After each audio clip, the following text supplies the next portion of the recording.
Hello,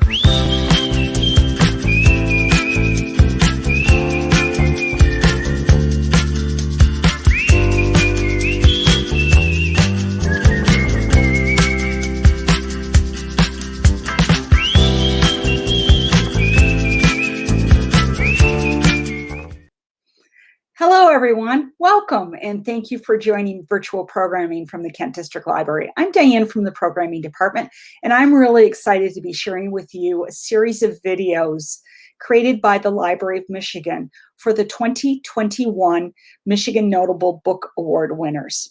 Author Conversations introduce us to the incredible writing talents in our state and prompt those questions that you might ask if you were to meet those authors in person. We learn about how they got started, what inspires them, and those unique details about their award-winning book that hopefully will inspire you to read. Today's conversation is with Megan Giddings about her book, Lakewood. I hope you will enjoy this author conversation.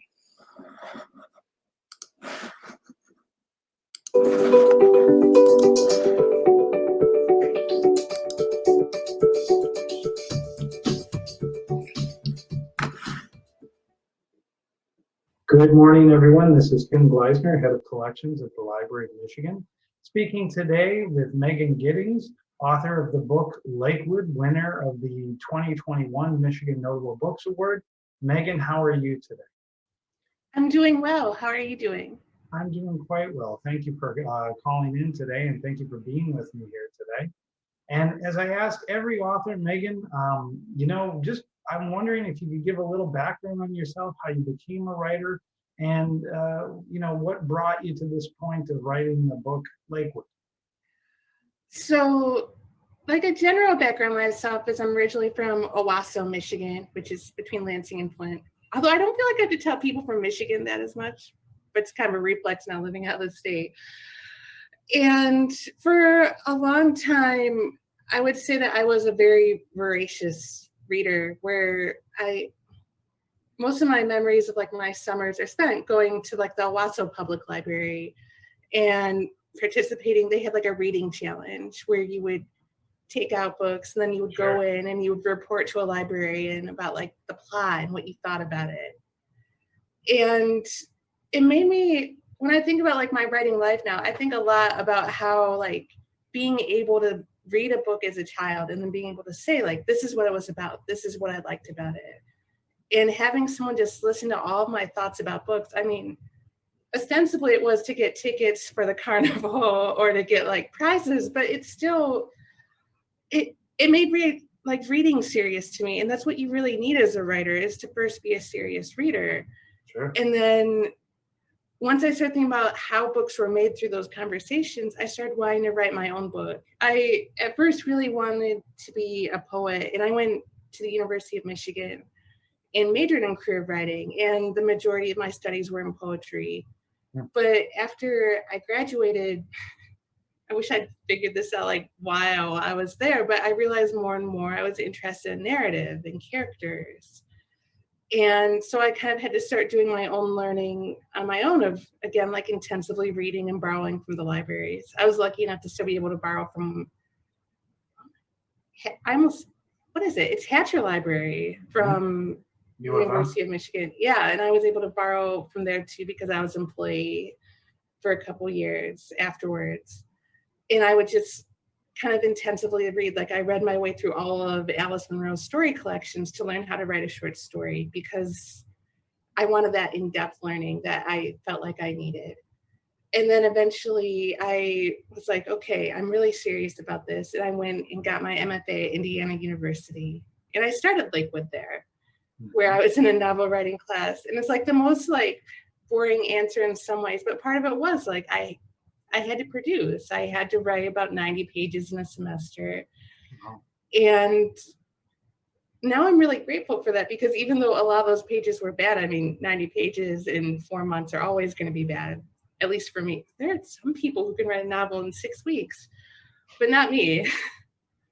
But it did make me not be self-conscious. Like you can really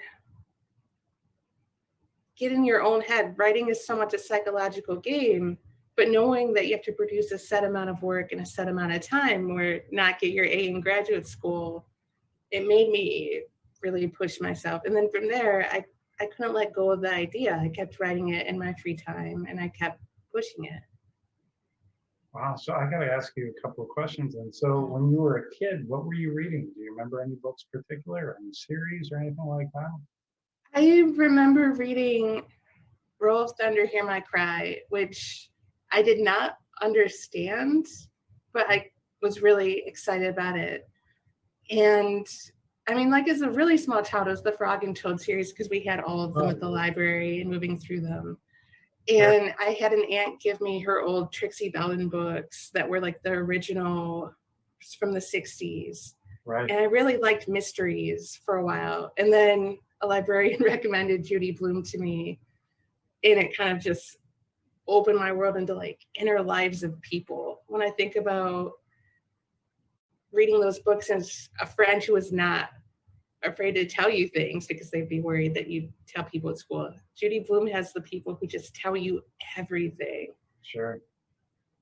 Can I ask, you know, I mean, when you were doing all this reading as a child and a teenager, I mean, were you writing even then? I mean, did you have that idea in your mind at that point?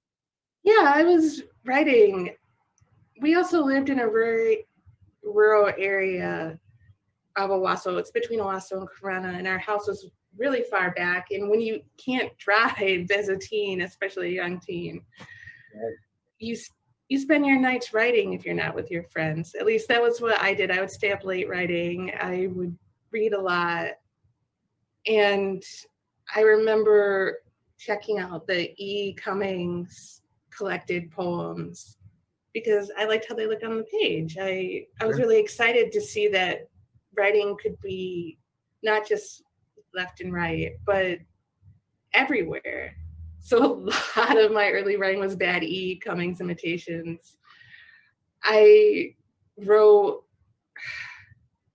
I wrote a long novel that when I think about it, it makes no sense in the way that teenage writing makes no sense, where it was a mixture of clearly fan fiction about myself, but there were also aliens and there were also this weird subplot about two grandmother. I don't know what I was thinking about, but it was clearly the idea of all these random things could be a novel. But I never showed it to anybody. I never thought this was the thing that people should see. But I still think about it sometimes. Did you keep that draft? Is it anywhere with you now? My dad has it in his house, in his basement, where it's in a closed container, and he keeps offering to give them to me. I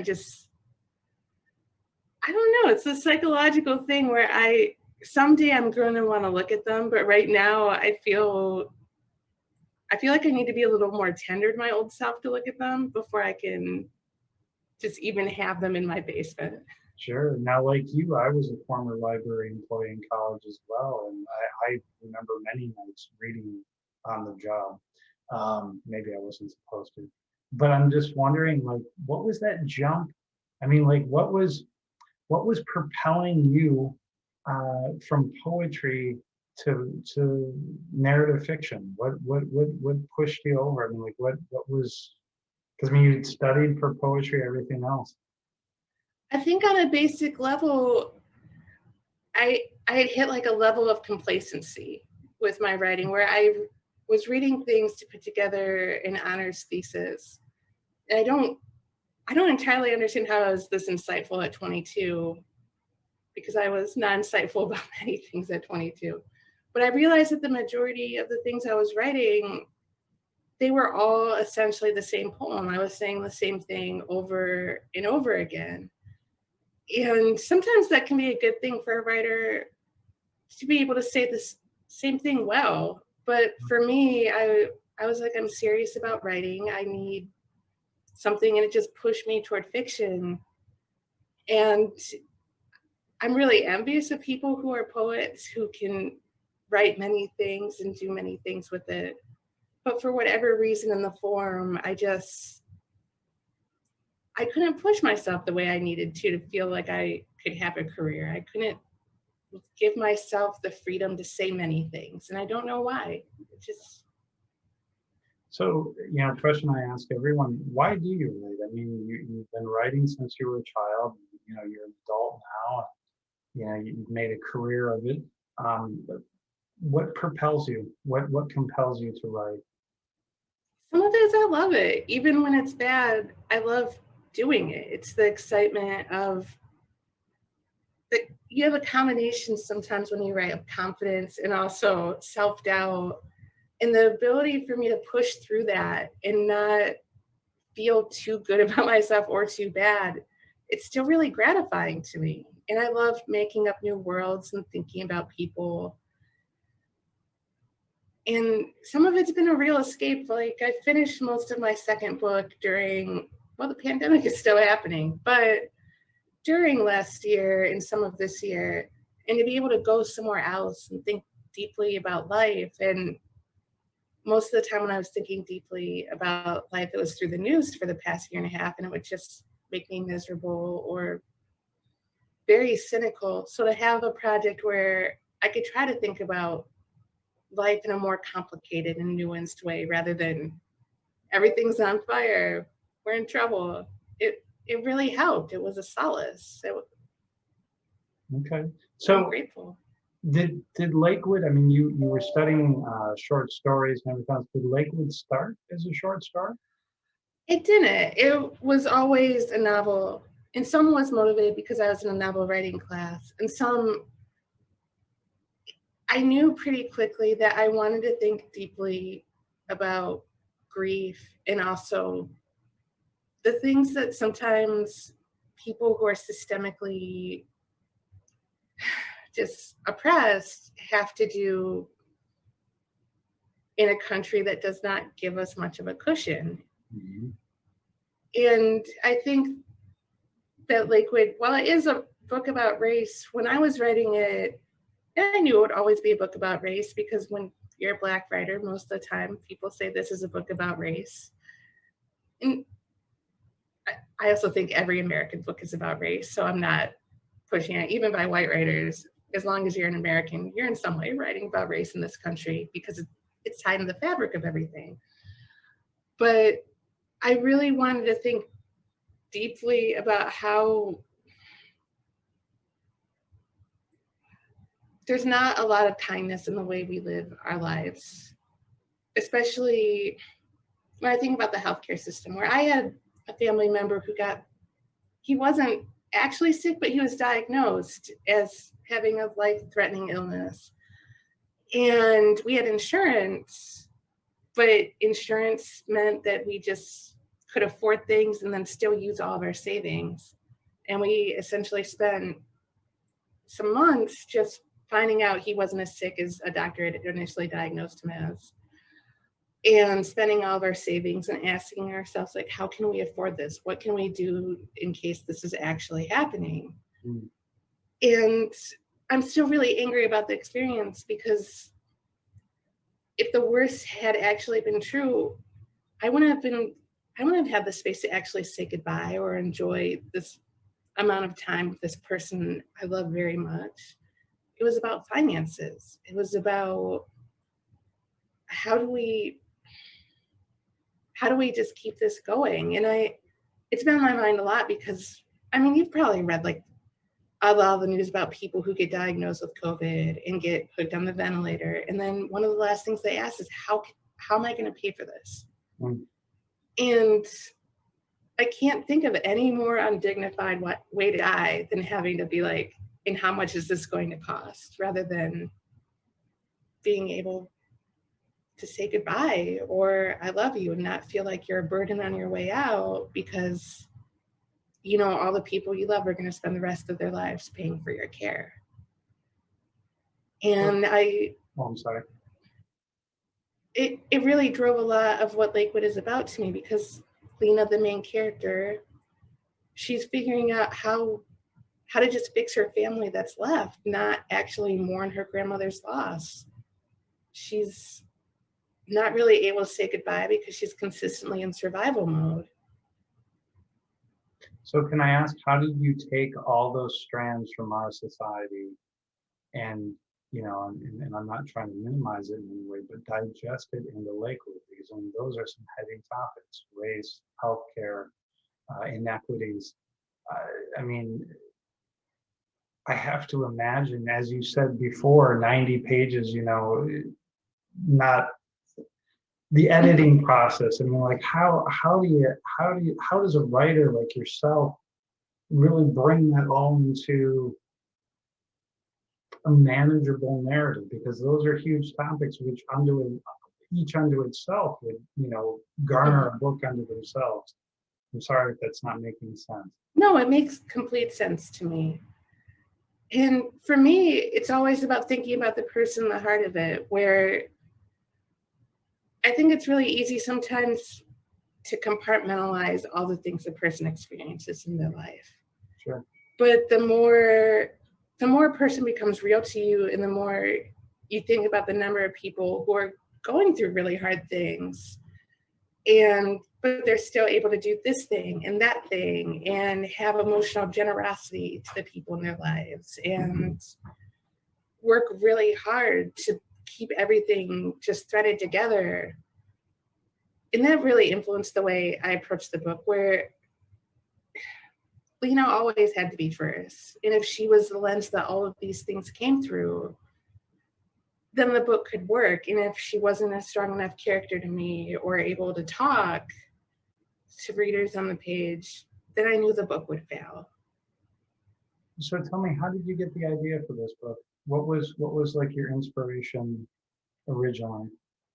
Some of it was like the experience I told you about, where I was thinking a lot about that, but it took me a long time to realize that the way to approach it was through research studies. It couldn't just be this mysterious place, and it couldn't just be about grief to me. Like when I read The Immortal Life of Henrietta Lacks, and I was also doing research studies, where I first initially signed up one just for some extra cash because they pay $40 an hour and I was a graduate student. And then the experience really, the first one was actually a pretty miserable experience because it was for contact lenses and I wasn't allowed to take them out myself. So I had to go in every day, and a research assistant wearing surgical gloves had to take them out of my eyes. I still can't believe I agreed to do this because it was terrible. But I thought a lot about how it made me feel about my body, and the person doing it they weren't really seeing me as a person. They were really like, it's 11 o'clock at night. I want these contacts out of this woman's eyes so I can go home. And I think that one experience kind of led to me thinking about Lakewood and how it could be really a way to think deeply about the things that we do for money, especially when it's this kind of easy to see thing. You're giving your body up. You're giving up your ability to be seen as a person. But I think a lot of jobs, I think some of the reason why we have this job crisis, beyond the fact that many, many people died who would probably do those jobs, is also the fact that we just spent a year and a half being fully aware of ourselves as people and trying to keep ourselves alive. And it's really hard to want to be in a place that consistently makes you not feel like a person. There are other complicated reasons, but I think for many people, I deserve to be treated with dignity, and a lot of these jobs don't want to treat people with dignity. So for Lakewood, what would you tell anybody who hasn't read this book? What is the theme? Like, what are you trying to convey to your readers? That's such a hard question, but I like it. I think what I really wanted readers, I'm trying to think of something snappy that my publicist would like. I think the truest thing is I wanted readers to just think deeply about the ways we live our lives and how people especially young Black people, are expected to act in the world. I want to think deeply about what it means to be a person in a world that does not want you to make your humanity clear, or to have to think deeply about you and emphasize with you. It's also kind of scary and gross. I guess that's the hook too, is that sometimes the book is about body horror. Okay. And when you were doing this work, I mean, what did you need to edit out to make this work possible? I mean, what sections, what parts did you feel weren't fitting, and how did you do it? How did you edit it? And I guess, quite frankly, how long did it take you to make Lakewood? So from the time I started writing it until the time it was published took about 5 years. And I usually say 5 years because I had about a year of edits with my editor. And we also, like, I completely, in some ways, rewrote parts of the book during his edits just because I can't help myself. And I was like, I have one chance to write my first book, and I wanted it to be as good as possible. So I did a lot of touching of the book that he didn't even ask for. And that made also the process a little slower because he had to reread it again. It doesn't matter anything, but it still slowed things down some. And some of it was, I was in graduate school and doing many things. And then after grad school, I was working like many different jobs because I couldn't find a full-time job. And also I didn't really want to find a full-time job. I wanted something that would give me at least 10 hours a week to write, because I graduated as about 40,000 words in of a first draft, and I wanted to finish, and I believed I could do it. So I got a question. I mean, like, you know, the response has been tremendous. I mean, I go to bookstores and I see your book everywhere. I can tell you that the committee's response was overwhelmingly positive very early on in the process last year. And I guess my question for you is, you know, you talk about, you know, not reaching people, but showing people lives that typically aren't covered in our system, right? I mean, like, typically aren't in depth. And I'm wondering, with the audiences that you have you reached audiences that are visible minorities, and what has been the response from those people to your book? I think the response to the book, I think it's been a really nuanced response where some people feel really seen. I think that there's been some people who think the book is too much about race, but I think I might agree sometimes, just in the sense that I also kind of had the fatigue of everything that's marketed to me as a Black reader, and not like a reader in general, tends to be, here's something else about how hard it is to be Black in America. But I mean, the book was also up for 2 NAACP Image Awards. So that's also a huge sign of it reached the people who it meant to reach, and they thought there was value to it. It's been really interesting to go on tour for the past year, because the way people talked about the book keeps shifting based on what's happening in the news. When I was originally doing press for Lakewood in February of 2020, which feels forever ago, but it was not.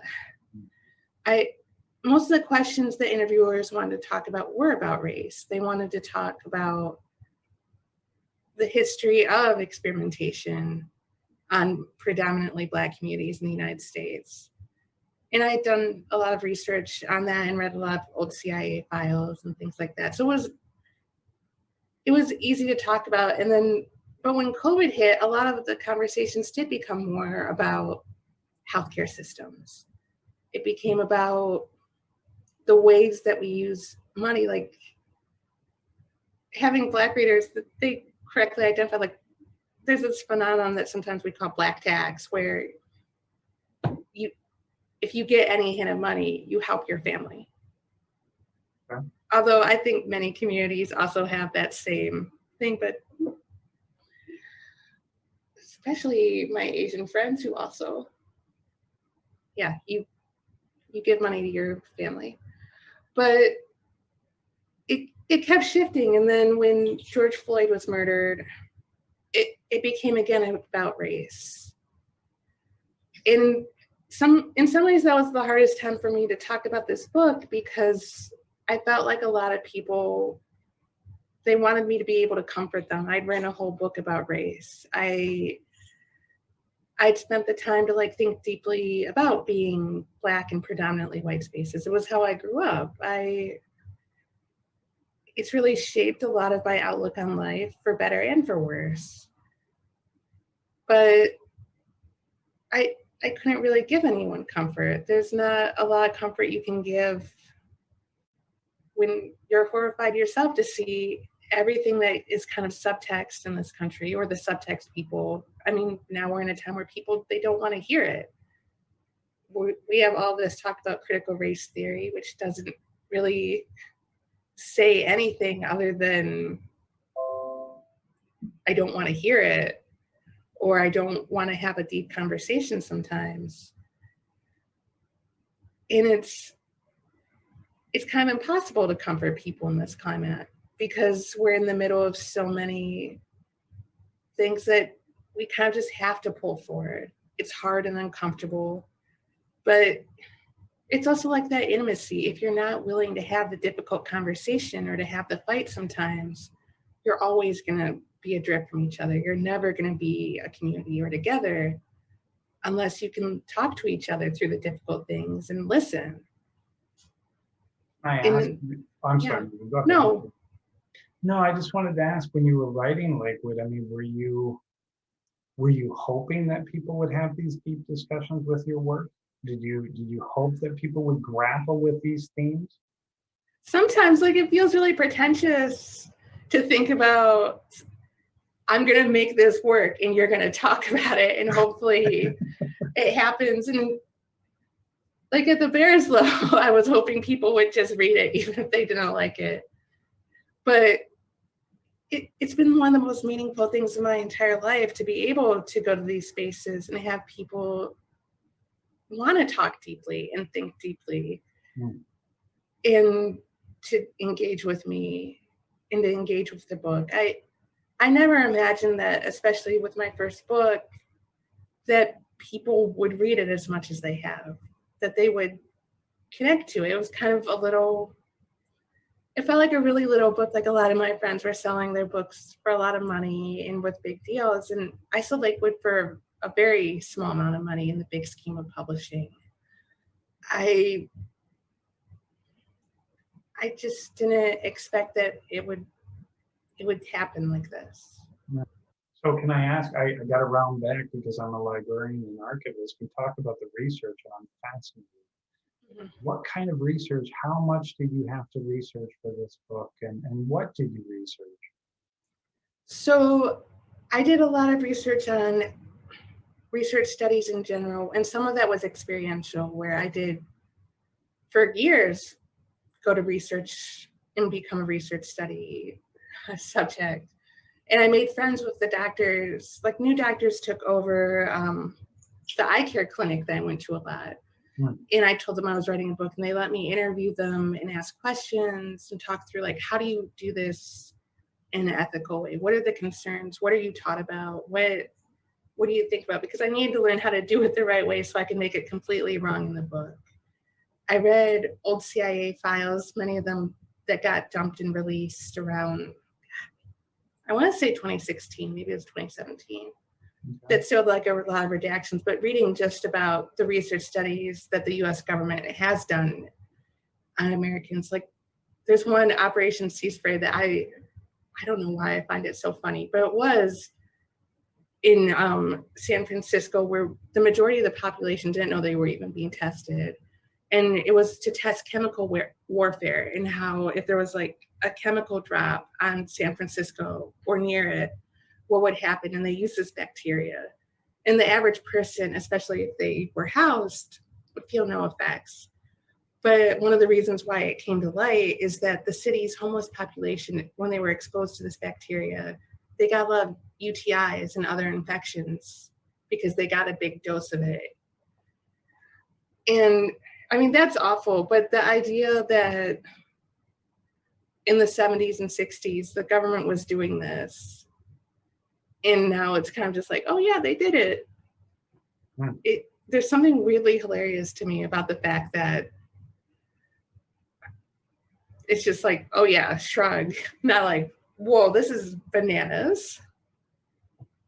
So, you talk about the book, The Immortal Life of Henrietta Lacks, which was very popular, 10 years ago, I think now? Yeah. And it was about the harvesting, really, of a dead Black woman at that time, or not that time, what was it, the 40s or 50s, I think. For many years, generations, they harvested the test without anyone's knowledge, family or anybody else. I mean, was that the original? I mean, was that what got you thinking about experimentation? I'm sorry. I mean, it did get me thinking about it, especially there's that part in the book where the family is reacting to it. And it was so emotionally fraught for me to read at the time. I think maybe it's her granddaughter or her daughter. Now it's been 3 years since I've read it, and it's a little distant, but it was this reaction where it was this combination of weird acceptance, like, of course this would happen, and also rage. And I feel like in some ways that's what led me to the book, where it's this weird,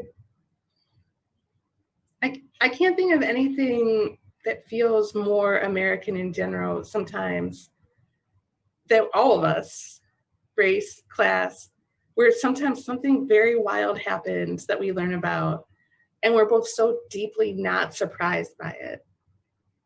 There's like this lack of outrage where we become really sensitized to the wildest things happening in this country. One of my friends, he immigrated to Sweden, which is wild to me in a different way. But his reaction to things is, he's been in Sweden for about 5 years now.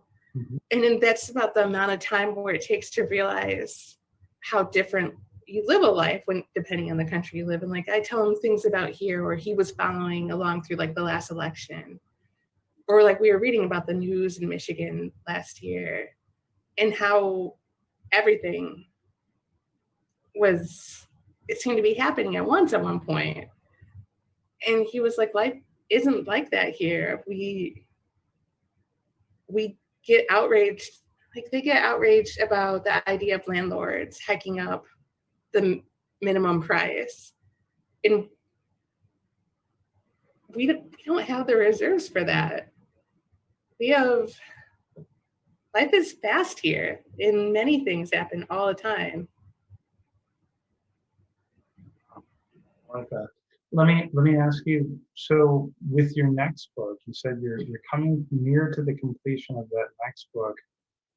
Were there strands of Lakewood that went into your new work, or did you make a complete departure from Lakewood in your next work?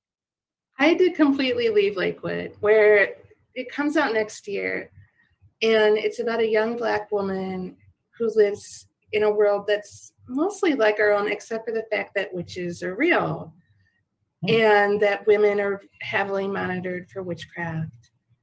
And if you're not married by the time you're 30, you have to register with your state. So she lives in Michigan, so she has to register with the state of Michigan as a witch if she's not married by the time she's 30.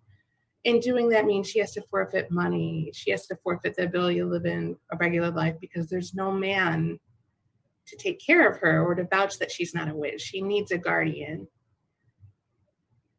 And the book is exploring what it's like to live in a world like that. That's fascinating. So, okay, so I have to ask, right? Now I'm getting excited. So how do you envision these alternate realities? I mean, I find it very hard. I mean, I find it very difficult. I'm probably just too literal of a person. I mean, that invention, that spin on just on our state, right? Your home state. Yeah. I mean, Where like, most of my family lives. Yeah. yeah, I mean, like, how do you do that turn? Like, how do you get that? I mean, where? I think it's about thinking sideways a little bit. I mean, in just a little bit of exaggerations. Women essentially still, in some ways, to feel like we're credible or to feel safe in our decisions, we're really pushed toward marriage. Hmm. Women weren't allowed to have credit cards until what, 1975 on their own?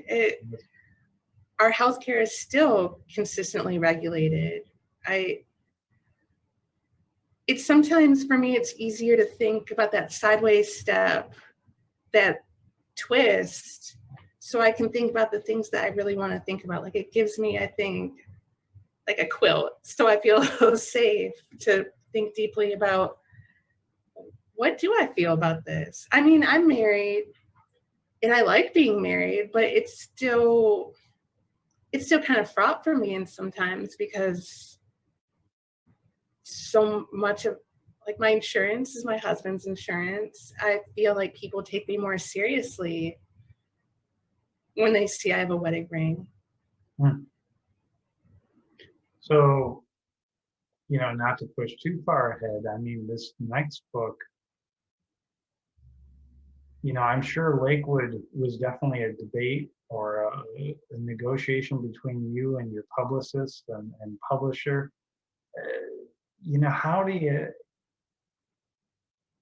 I'm trying to, when your publisher comes to you and or publicist and says, we got to market it this way. I mean, it must be difficult for these imaginary worlds, not imaginary, I apologize, but the spin on reality. It's imaginary.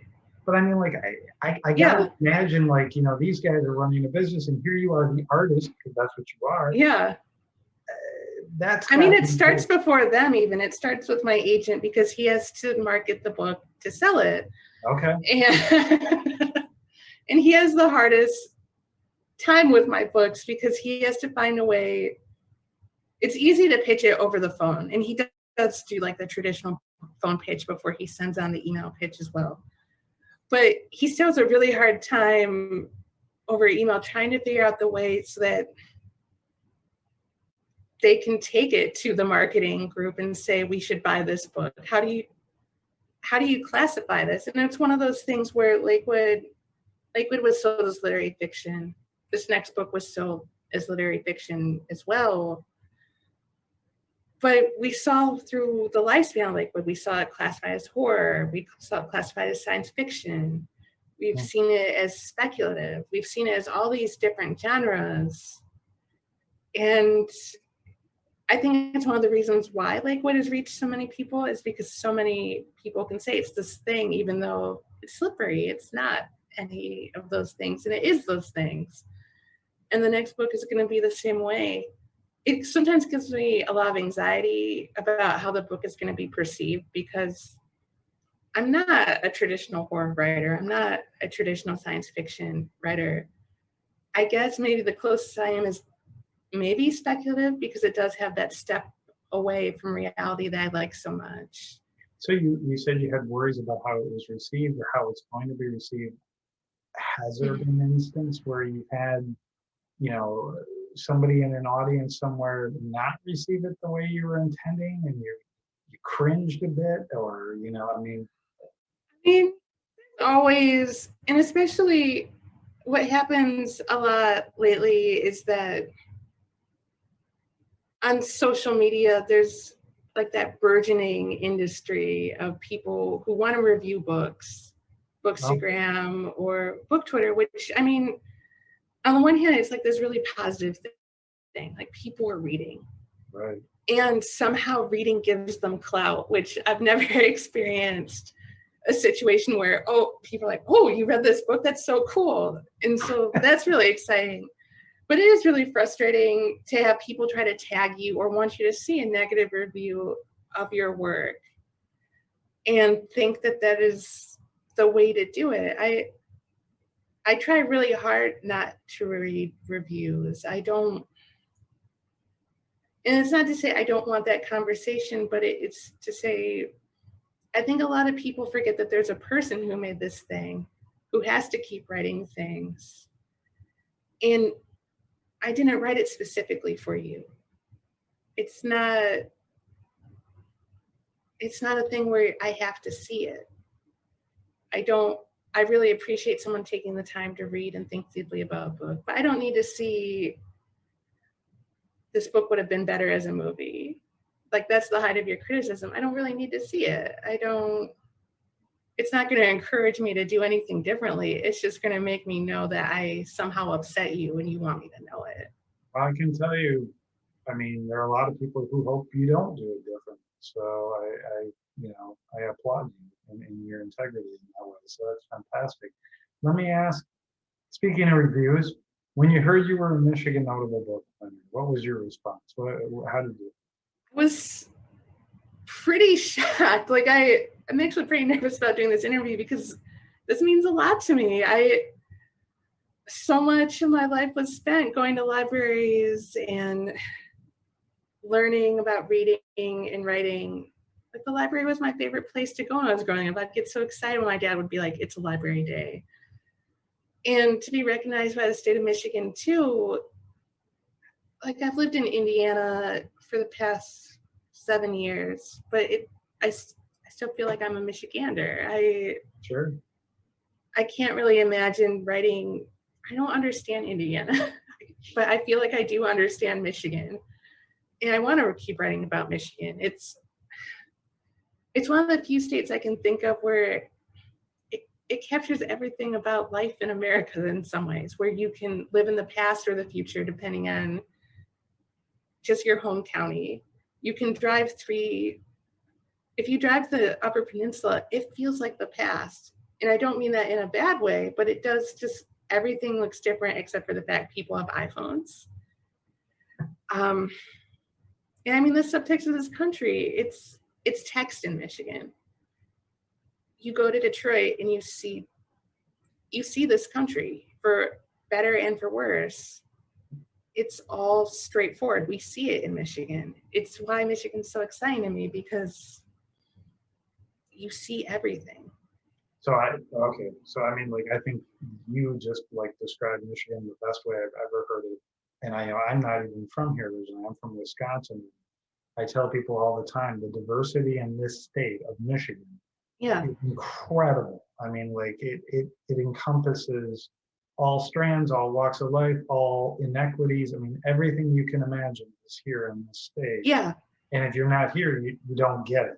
Like, you're like, oh, it's just another Midwestern thing. Well, no, not true. Like, my native state of Wisconsin, we're here in Indiana, got diversity. So I'm sorry to run off on that, but no, I really agree with you. And it's easier if you've been somewhere else to, like, articulate it. Where I don't know if I could have said this about Michigan when I lived in Michigan, but I'm in Indiana, and it's not the same. It's deeply not diverse. And it's also this, you can't, everywhere in Indiana, with the exception of maybe like Bloomington and Indianapolis, like, you could follow like the 69 corridor. For the most part, they feel the same. If you go off that corridor, there's a sameness to the state. There's a state identity. And I feel like it's very different. Well, I'll throw Gary in too, although Gary is in some ways Illinois. But with Michigan, you go to Grand Rapids, and it's completely different than driving up to Traverse. Sure. Well, Megan, thank you. This has been a wonderful conversation. And for those of you viewing today, thank you for being here with Megan Giddings, author of Lakewood, winner of the 2020 Michigan Notable Book Award. Megan, is there anything you'd like to add today? Just thank you for having me, and thank you all again for choosing Lakewood. It's truly one of the biggest honors I've ever received in my entire life. I don't know, I'm still so just happy to be a part of this. Thank you. We thank you for being a part of it, and it's been fantastic. And everyone have a good day, and we'll have more recordings soon of some of the authors from the 2020 Michigan Notable Books.